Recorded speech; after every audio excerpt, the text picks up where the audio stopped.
Thank you, guys. So, hello everyone. Good afternoon. Dobar dan. First of all, I want just to say thank you to the organization, to Jelena, to Milos, just to allow me to stay here. It's a great pleasure. I'm super happy to stay here. It's my first time in BalCCon and in Serbia. So I hope you will enjoy my talk. So I'm going just to start in the contrary way that talk used to start. I have a question to you. How many of you are from the 80s? Okay. How many of you have read the NeverEnding Story? Cool. And what's the movie? Really nice. So I was so fan of the NeverEnding Story. So probably you already know the history behind. But I see the many of incidents and APTs, like the NeverEnding Story. You can just finish the history just giving another name from Fantasia to the APT. So we are talking about threat actors, and we are going just to talk about IOCs, the timeline for sure. So let's start. Just a little bit brief introduction about me. Sandra Bardón, thank you for the presentation. Currently I'm working for United Nations International Computing Center as analyst, leading the vulnerability management team, and as well the cyber exercises. It can be tabletop exercises, red teaming exercises, purple teaming exercises, and helping as well into the pen testing, red teaming, because my main expertise is just in that field, and as well in exploitation. I used to teach at the university, different universities as well. But I had a conversation yesterday, quite nice, that I started my work as a blue teamer during some years at the Spanish Joint Cyber Command. It was so nice, doing some forensics, some threat hunting, but I decided, just a person gave me an opportunity just to join the red team, and I just go directly to the opposite side, to the dark side, I will say, to the red team. So just after that, I was just at the MOD in Spain many years, and after that, I just moved to Estonia. So I know the cold winter, more hard than here, I guess. Doing some research related to pen testing on ICS, industrial control systems, and as well substation, electrical substation, power plants, and so on. Doing some research related to pen test, that kind of systems. Teaching courses as well, and participating in different kind of exercises, all of them in the red team or leading the red team. So I'm going just to stop talking about me. First of all, I'm going just to give you a really small introduction about what is UNICC. That is the place that I work to. I'm not going just to tell you anything, I promise. It will be really small. And after that, we just go directly to see some technical details about the incident that we suffer inside United Nations. One of the incidents, I would say. And next steps, for sure. So, United Nations International Computer Center, it's an organization under the umbrella of UN. We have 50 years of experience just giving some digital solutions, some different agencies or organizations under the umbrella of UN.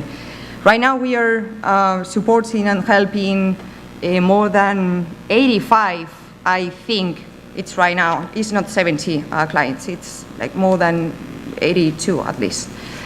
So we are providing some digital solution like at the very beginning, like hosting, but from some years ago, we are providing as well some cybersecurity services.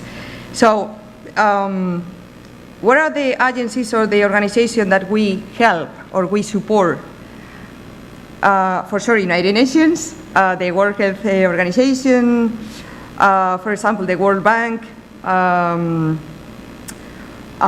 immigration, for example, the UN volunteers, UN Women, I mean, many of different kind of organizations. I joined at the beginning of this year, and I'm not used just to know all of the name of the different organizations. It's a little bit complicated to remember all of them. Just to show you, very brief, a map where our customers or the agencies or organizations that we help are around the world. We represent most of the countries, and we are physically in Geneva, Switzerland, Valencia, Spain, Rome and Brindisi in Italy, and New York, USA. So just some really small highlights about what exactly we are doing in cybersecurity, just to help this kind of organization that we have seen 2 slides before. So we have the Common Secure Service that mainly we are providing threat intelligence for the overall agencies. Well, not the overall, some of the agencies. We have a SOC 24/7 monitoring and providing some information as well to all of these kind of organizations.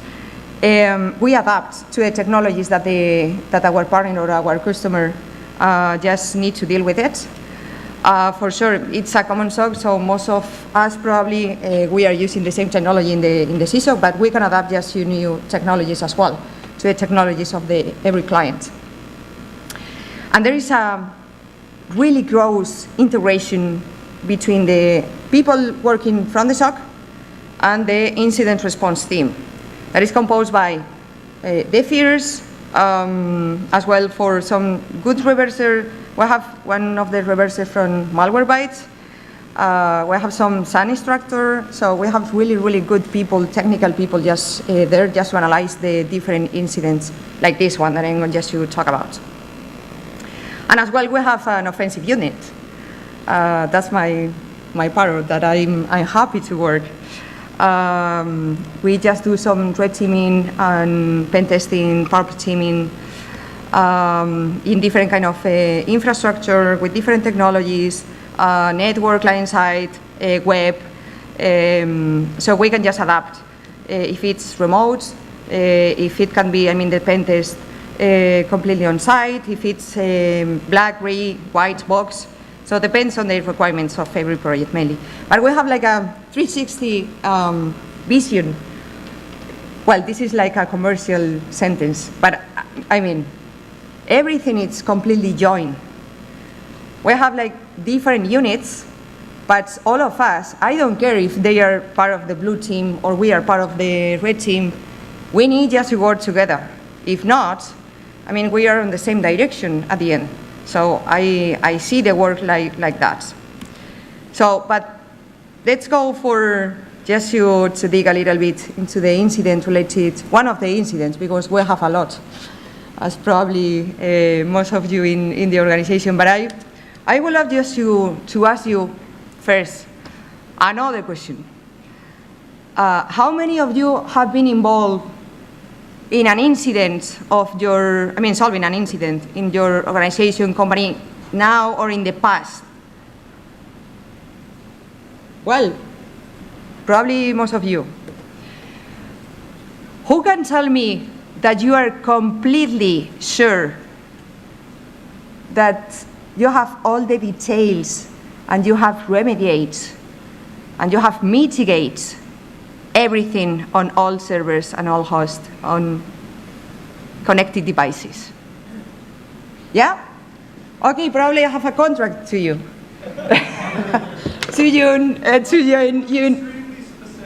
Okay. It's quite difficult, right?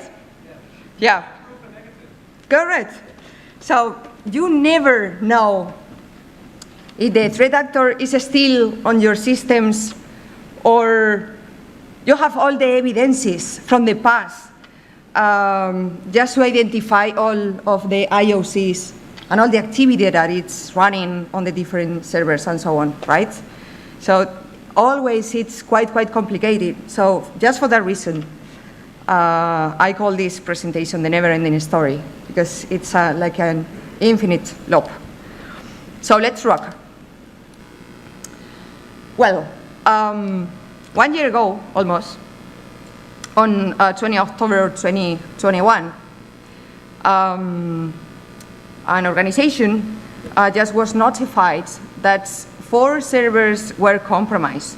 And just the day after, we were activated, our incident response team were activated just to help support and analyze everything related to these incidents.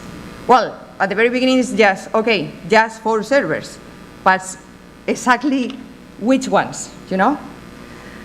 I need just to give like a warning about this talk, because unfortunately I cannot talk about any threat actor. I will say attackers, cyber criminals, I will say threat actor in general, but in United Nations, we're representing most of the countries around the world. So we cannot say that, okay, this country is attacking this country for obvious reasons, as you probably know, if you know how to read between lines. So I'm really sorry, but I will call threat actor in general, okay, or attackers or whoever. So the day after, we were activated, and we faced this incident at the very beginning in 2 different phases, but at the same time, simultaneously. First one, the backward investigation phase, just to identify all of the TTPs, the tactics, techniques, and procedures related to the incident. That makes sense, right? Just to create the threat intelligence related to this incident, and if it has any relation or any joint with any incident in the past. And as well, at the same time, the containment and response phase, just to monitor everything that was happening, just to correlate probably with future events, or just to identify more potential attacks related or involved the current incident. So just identifying and analyzing these TTPs, different TTPs, we just realized that it wasn't just 4 servers. It was related to 24 hosts compromised at the very beginning. Who knows later? So the window of the attacks on 2021 was just 1 week, from 18th of October to 25th of October. As a red teamer, I see that, come on, it's a really small window of time, you know? Usually the attacks are more related to APTs. We are talking about not only 1 week, probably a lot of weeks, months, or years, who knows? But during the investigation, we realized that the same threat actor started to attack and to target our systems 1.5 years before, from 28th of April in 2020. And we see some connections and some the same kind of actions over the systems. So, but we don't know exactly if it's completely linked, the attacks that were done on 2020 and on 2021, and who knows right now. So the threat actor in the past, in 2020, they tried to explore, open, collect a lot of files that contains sensible data. When we say sensible data, it's quite important, because if you remember, I'm not saying that this is the case of the refugees, for example. I'm just giving just an example, stupid example. But just to let you know the importance of the information that it's containing some files. For example, just try to imagine that this agency or this organization is related to refugees and it's, for example, for a mission in a specific zone, some people were deployed just there, and they need just to be connected, and they just need to receive instructions. What happened is some of these documents are completely changed, just giving different instructions. So can you imagine what can happen if an attack on our servers are completely related to a mission of refugees or something like that? I mean, it can be crucial, right? But on 2021, the threat actor just went directly to the file server. So that's one of the points that I see, come on, they were just there before, because just go directly to the file server, just with that clue, we just step back, and we realize that they were there from 2020. They tried just to collect some files from the 10 days ago until now, I mean in 2021, but they try just to open and just to see the information contained in that in those kind of files, but it was encrypted with a really strong password, so they couldn't see anything. Cool. So some remarks just at the very beginning about this. It's like the question that I asked to you before. It's like, okay, we have some clues, we have a lot of evidences, because we were recollecting 1 gigabyte of data per day, and in some cases up to 20 gigabytes per day. So it's really crazy. I mean, the amount of data that we had to analyze during this incident. But you never know if you are missing something, and if you have missed something like the previous or the first attack vector, you know? I hate meetings, sorry.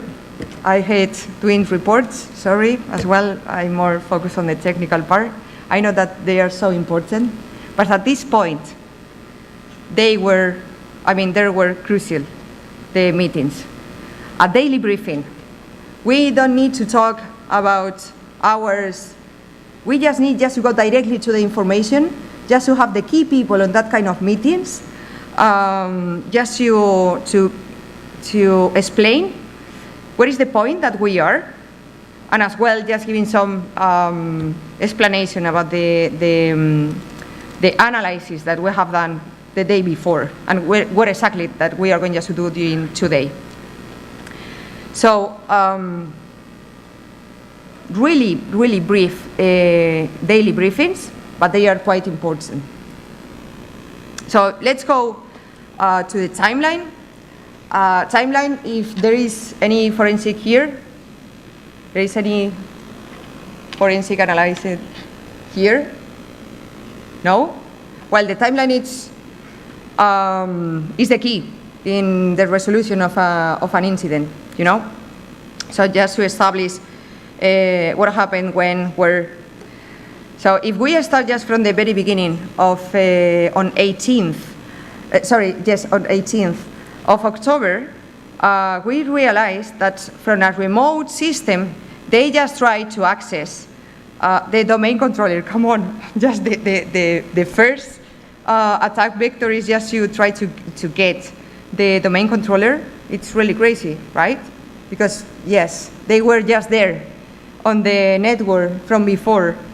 So they just tried to use, well, they use the TGT, so the ticket granted ticket, that it's, probably you already know, but it's a user authentication token that is requested to the ticket granting service in order just to get access and to join the domain.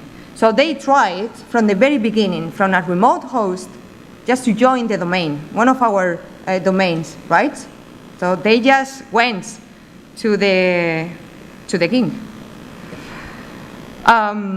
Just after that, they just used some PowerShell scripts just to do some lateral movements through WinRM.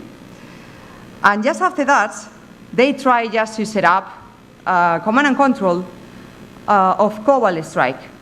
But that's very funny. But the antivirus, Kaspersky, just detected and it wasn't allowed. How many of you know what is Cobalt?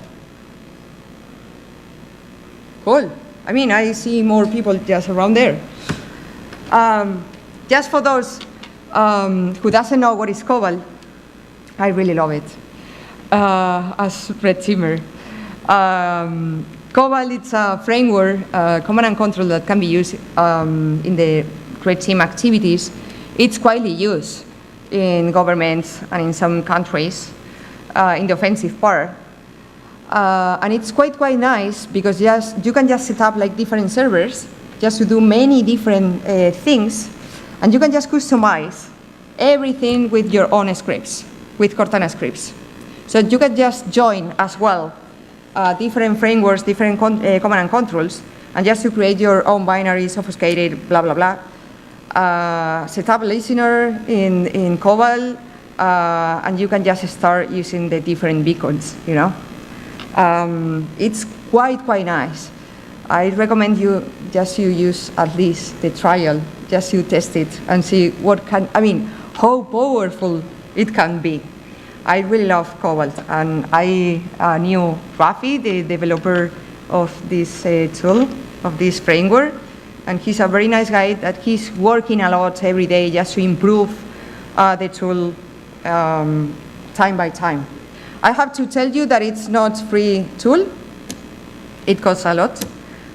If I remember well, $3,500 American dollars per server, so per license. You can just look for that on the dark web or wherever. All of them came with a surprise, so good luck. Always, trust me.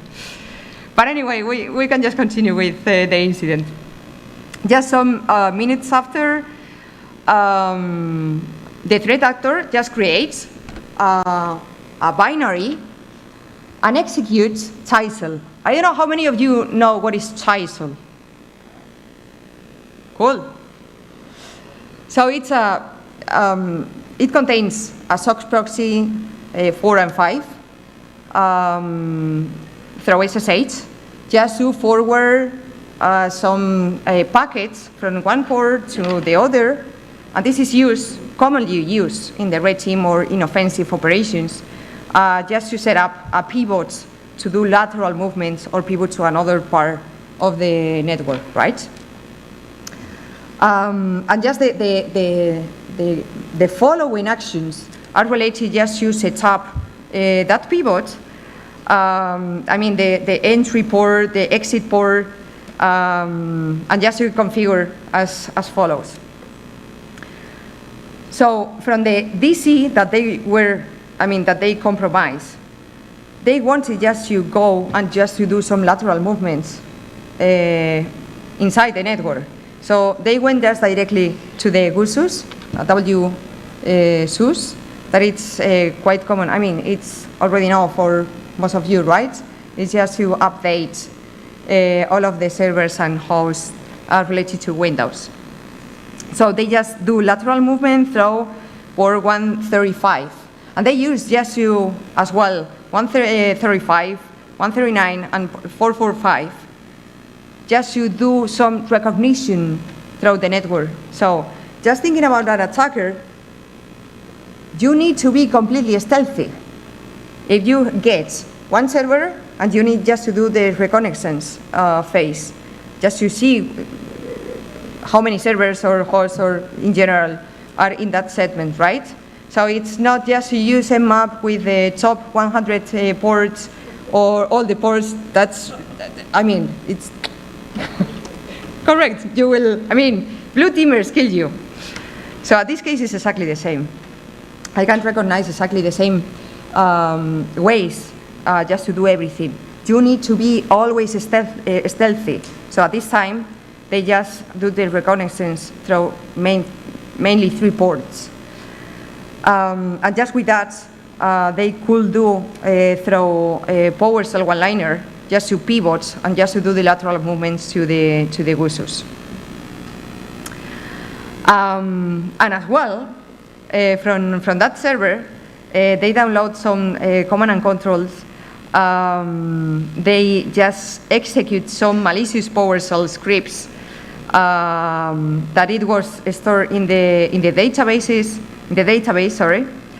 And from the GUSUs, they just went back to the domain controller. Why?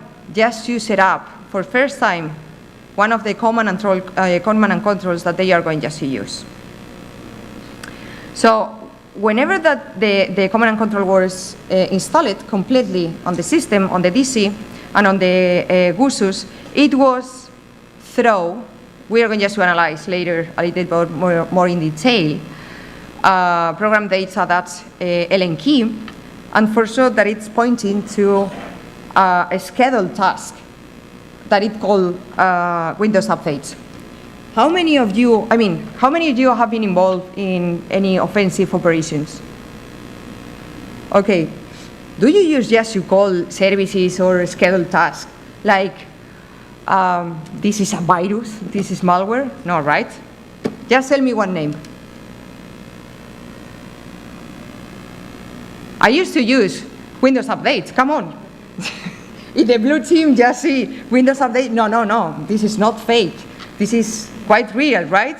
We need just to maintain because, come on, we need to patch.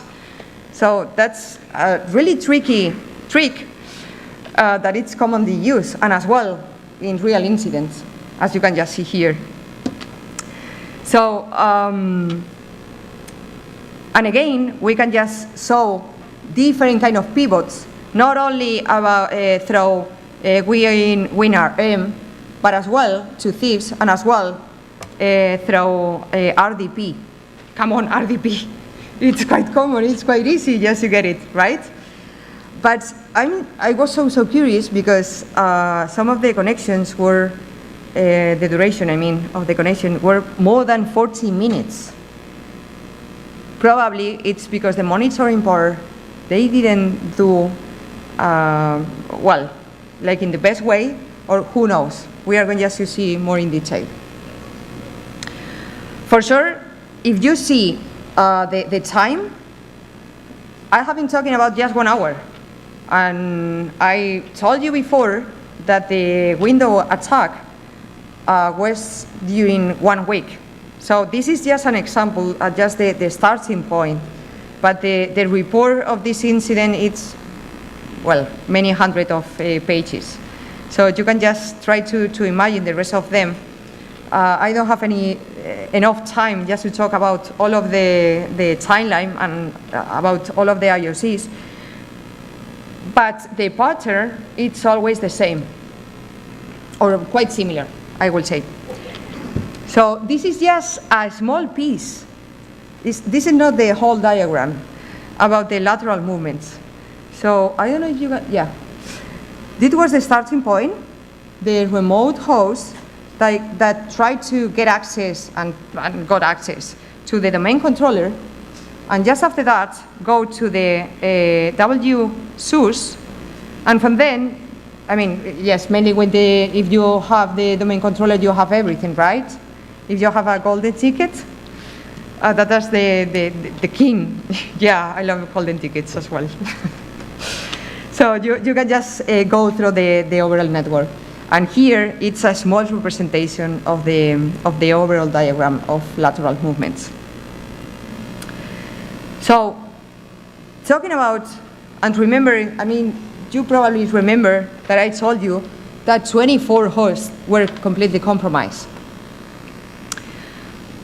From a red team perspective, what would you do first after get some foothold into a system? Just answer me, please. It's more than 7. There are lots of people drinking rakia outside, and I'm really happy that you are here, but just try to collaborate between us. Yeah, it will be nice as well. Any idea? Yeah, but for what reason? To get user accounts. Correct. Yeah, probably, I mean, that's my way just to act. First, get a foothold, probably to get persistence, or do some privilege escalation. And after that, what is the most important part? Persistency. I mean, if they reboot the system, you are off. You are over. So they install malicious persistency in all over the servers and hosts that were compromised. But one tricky part that we didn't know how they did it is that they were using some domain accounts, but the legit domain accounts. Yeah, that's really scary. And they create new local admin accounts just to use some services, abuse some services just to get persistence, or just to install some RAT, some remote access tools, just to send and receive some commands, like EORUS and DW agents, as well, just to set up the scheduled tasks of Windows updates and so on. So let's go just to see some of the IOCs. Let me drink a little bit. Well, I'm not going just to tell you what is it. Probably it's a local drink here. So, first of all, the binary, the executable, mshub.x, that at the end, well, creates a channel to download the command and control. And how can this binary can just get the configuration? Because all of the binaries just to create the command and control needs to have some configuration, just with something that it was stored in the registry. With the style name, this binary just get the configuration of the binary. And as well, gets some information related to, I mean, from install process into the registry, just to have some shells using PowerShell scripts. The Windows update as well, I mean, and again. A scheduled task that spawn a PowerShell that, just with that, you can just get the program data that's ln key. And from the program data that ln key, that it's a binary encoded, just from that binary you can just decode it and they obfuscate the script, and you can just get the desktop.ini. We are going just to see more in detail. And the desktop.ini is mainly the command and control that they use just to send and receive some commands and some files, right? Something more, ssafe.x. Some of you know what is ssafe? No? Cool. It's quite similar to TISL, right? But in this case, it's over TLS. So it's secure socket funneling instead of tunneling, but at the end, it's a SOX proxy. Completely cipher over TLS, just forwarding some data from a port to the other one, right? But at this time, they just use a PowerShell script that install that binary, the executable, into the system. But as you probably know, on Windows, if you install a binary without a certificate, you're over, right? So they were quite smart because they just installed some certificates related to the certification authority. So just with that, the binary is authorized just to be used into the system. So that's really nice from the FACES perspective, for sure. And as well, we just could identify some of the RATs, the remote access tools that were used, like EORUS or agent.x. And as well, on the last part, you can just see main.exe, that probably at the very beginning is just like quite common, but it was detected by the antivirus that they had, like Chisel. So you already know Chisel, right? Sorry? Who? Well, they delete some of the files during the attack campaign, just to try to avoid giving us some evidences just to identify them, right? So related to the Windows Update schedule task, mainly it's executes a PowerShell script, and just with that, you can just get the program data that ln key. With that, with the obfuscation and the execution of the file, you can just get the desktop.ini. So mainly it's just to span a PowerShell script as system. If you can just see here, so with this kind of schedule task, probably they just do this kind of actions just to do some privilege escalation, right? Just to get system on every server and any host that were compromised. So the program data that ln key, this kind of file was observed in different parts of the rest of the host. So it's like not kind of randomly, but it was like in many different paths on every server and any host that we just analyzed. So that's pretty good from an offensive part. And just after the, you can just use the program data that ln key, the script, just the obfuscate the second PowerShell that it's the file desktop.ini. And what it does contain? Well, mainly it's a command and control that just send and receive some command and some files through port 443. That's all, mainly. The multimedia reporter schedule task, it's a schedule task mostly, well, it has some differences from the previous one, but it's quite similar. So just execute the PowerShell script.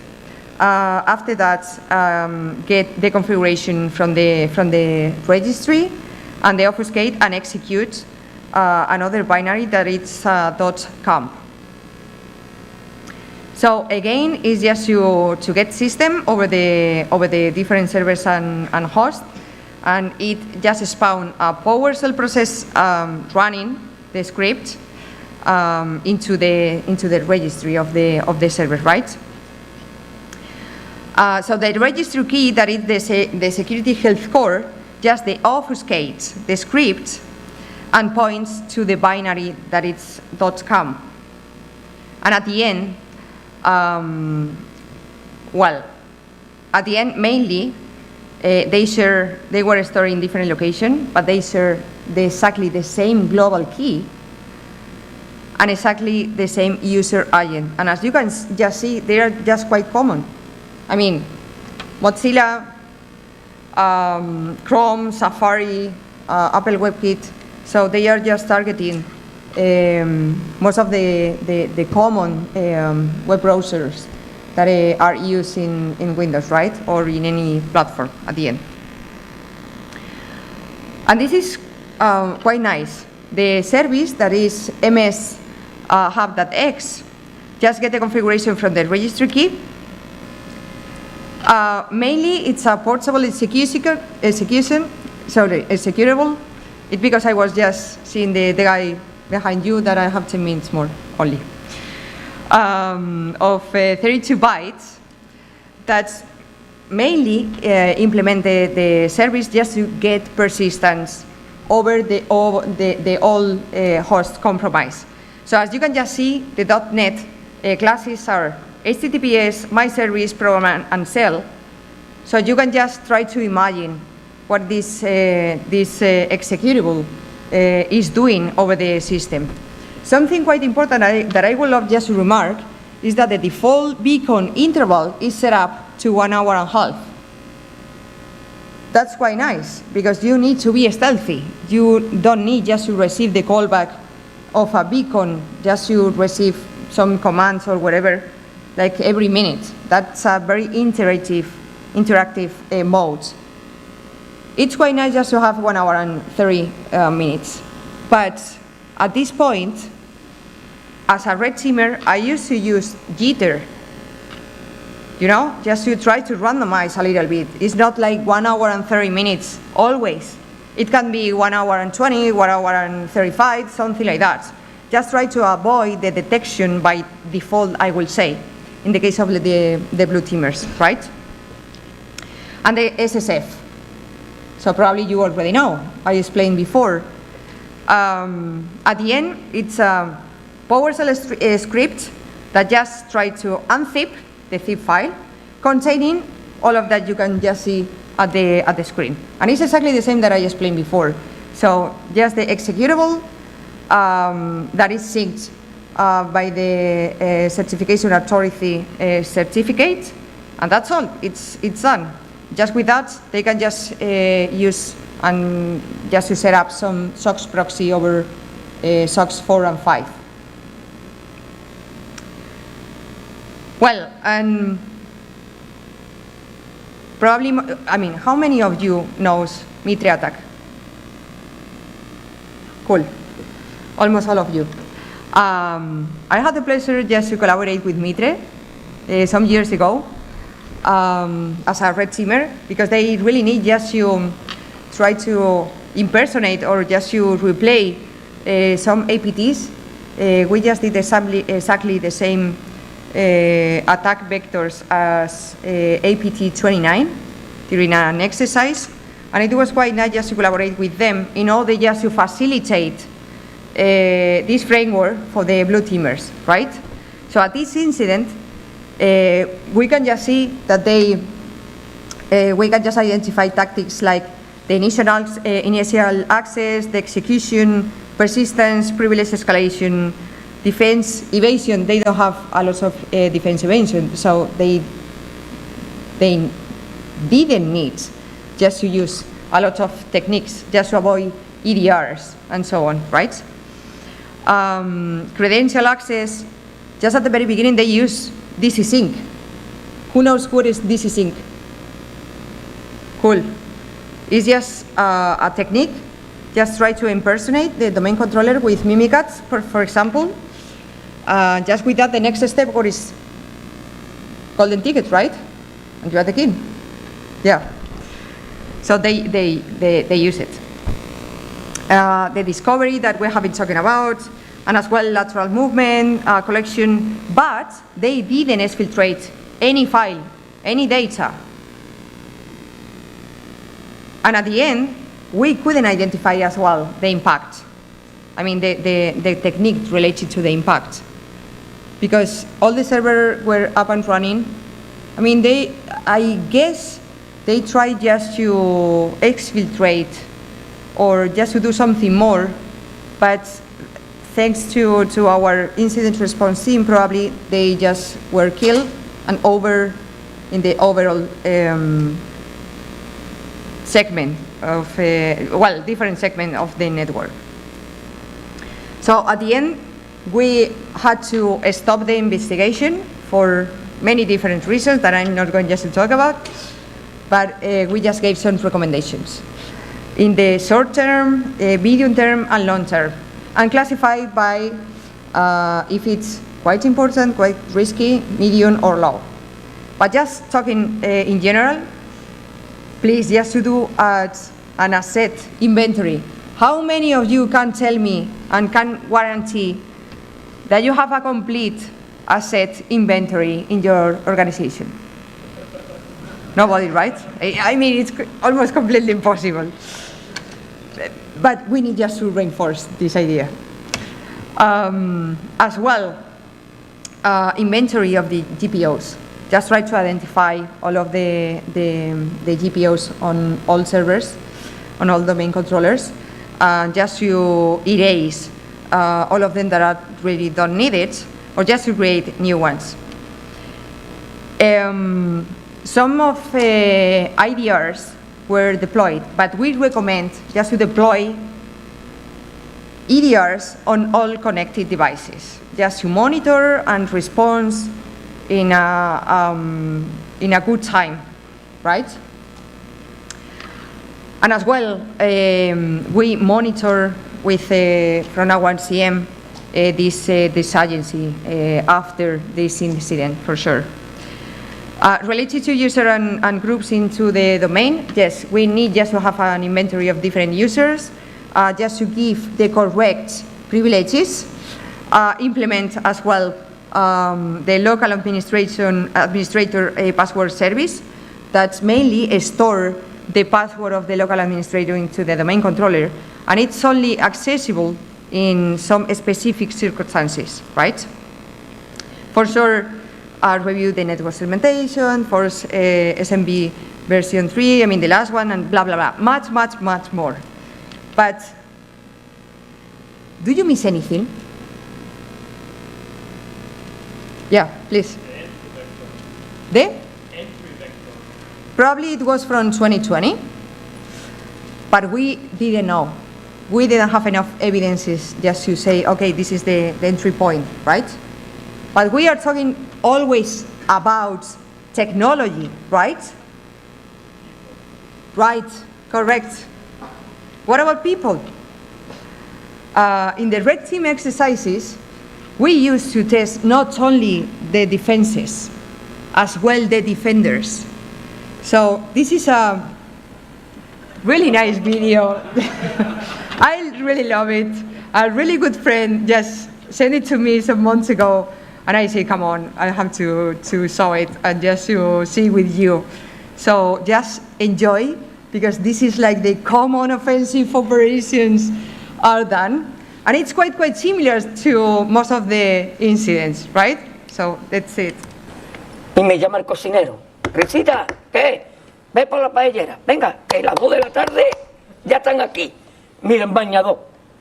En las chanclas. Todo despeinado porque no me dio tiempo nada ponerme las chanclas y el bañador. Voy a la playa, había subido la marea. Jesús.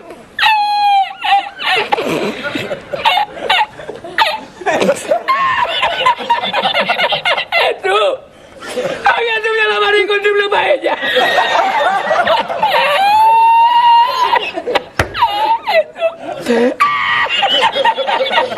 Y la encontré porque estaba la paellera agarrada metida entre las piedras de Chipiona, del faro.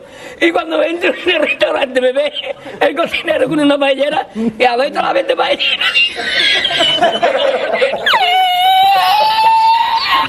¡Asómate, mira dónde llega el agua! Llegaba el agua hasta el restaurante. Había subido la marea.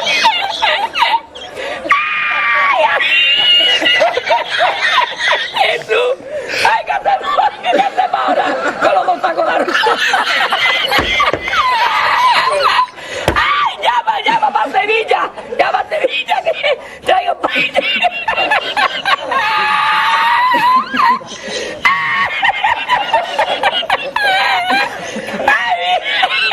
Tú y yo con el bañador y con la paella. El cocinero, no vea, para Sevilla. Y al último, que cuando ya salió la bien de regla, estamos llorando los dos. Me cobró el tío la paella. Me cobró a 500 metros y ya no fui más. Me fui andando a coger los amarillos hasta hoy.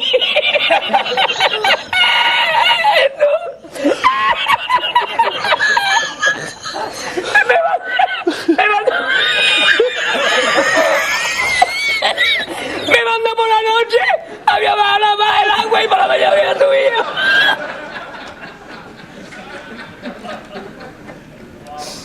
Quite funny, right?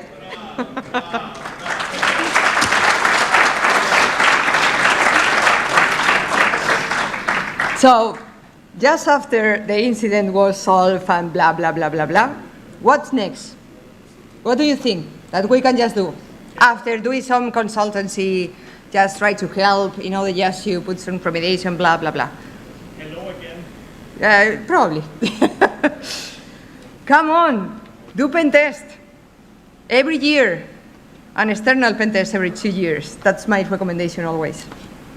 Red teaming, just to test as well people from the blue team, right? Or just to collaborate between all of us, purple teaming. Or, what's more, this is quite important, and it's always missed. Do you know the CISO attack? Come on, we are always talking between us, technical people, we are really weak, we're really geek. But what about people that they don't really understand the technology? They are using the same infrastructure, right? So what happened with them? Well, from the offensive unit, we are just doing pen testing, red teaming, purple teaming. I mean, I just talked about before this, and also simulating some threat actors. But this is quite important. The tabletop exercises. This is just to train key people, the C-level, the decision makers, just to train them in case of a real incident. It's quite important, as well as a pen test or a red team. That's more funny, probably. But this is quite important as well. So, if you have any question, I'm more than happy just to answer you, or we can just talk later with rakia, beers, so whatever that you need. Yeah. Just wait for the mic, please. I cannot hear you, sorry.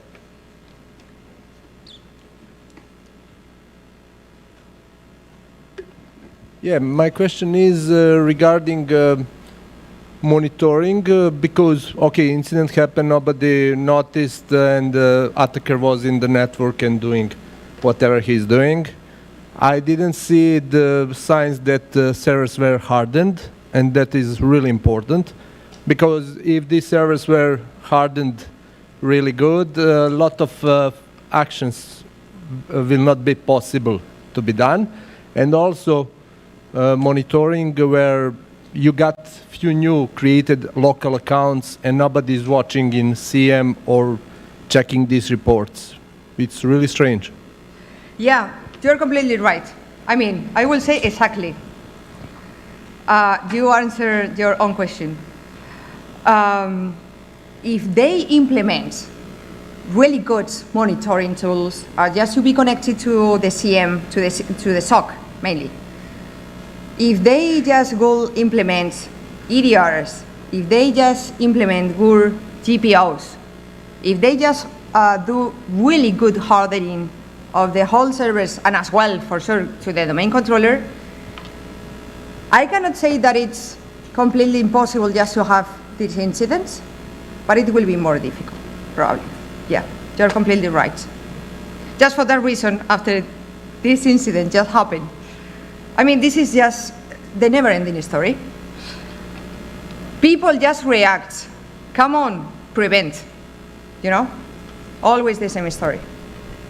So, thank you for your answer. Just for your question, sorry. So, didn't you have like a big red alarm when like the local admin accounts were created, because it's like that should be a big alarm in the CM or in a SOC team? Well, thank you for your question as well. Because I heard it a lot of times that in some networks local admins were created or admin accounts, and like there is no monitoring, or they are sleeping, or there's like nothing that they don't detect it, because it will be a big alarm if you get the admin account created.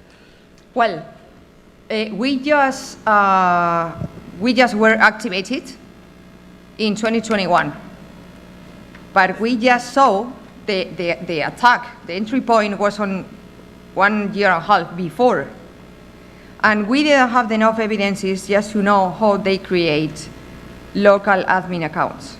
So that's a tricky part. But I mean, I cannot say 100% sure that that was the way that they were able just to create that kind of accounts. It's really tricky, that part. But sometimes you have some shadows, you know, in the investigations. For sure, right now, they are completely being monitored by our CM, by our SOC. They deploy some EDRs, And with many of, following some of our recommendations, they are completely more safe than before. So that's quite nice. But I cannot guarantee as well that they are not being attacked right now by the same threat actor. So who knows? Thank you. You said 20 or so assets were compromised and had persistency mechanisms installed. Which percentage of these persistencies would be stopped by implementing labs? Because labs will wipe local admins on the next update. Well, that's a tricky question. Because I cannot tell you exactly, I don't remember.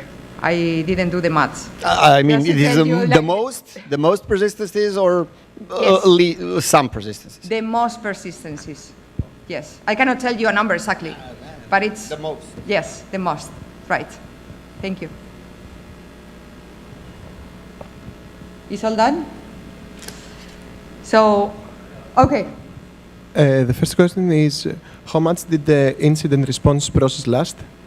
What? Sorry? For how long did the incident response process last from your side? How long have you been working on that case? Oof, much more time. I mean, the report, just to tell you a number, it's more than 300 pages. Okay. So you can just imagine, just telling you that we receive 1 gigabyte of data daily to analyze, and in some cases up to 20. It was really crazy. Okay, and you mentioned that you effectively stopped the attack, but did you link the attackers to a specific organization or APT group, or to other active attacks or past attacks? Yeah, that's a good question. This is the spoiler. Sorry. I cannot tell you anything about the threat actor. Just with the 2 phases that I commented from the very beginning, we just create the TTPs, just try to identify if it was just before on the systems, and just to use it as well for probably next incidents. So, but at the very beginning, we didn't know anything about this threat actor. It's clear? Cool. Any more questions? Okay. Hi. Hi. You said that EDRs helped. Mm-hmm. Is there any preference on choosing the EDR, or do you think that any EDR would help? Well, there are lots of that. They are quite good. I'm not going just to sell you a specific technology. Mostly all of them are quite good. Okay, thank you. Thank you. Any more?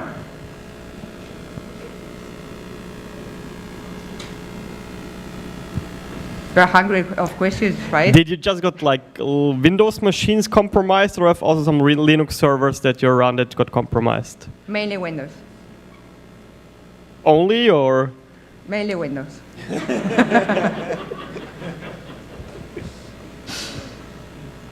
So thank you, everybody. It has been a pleasure just to be here.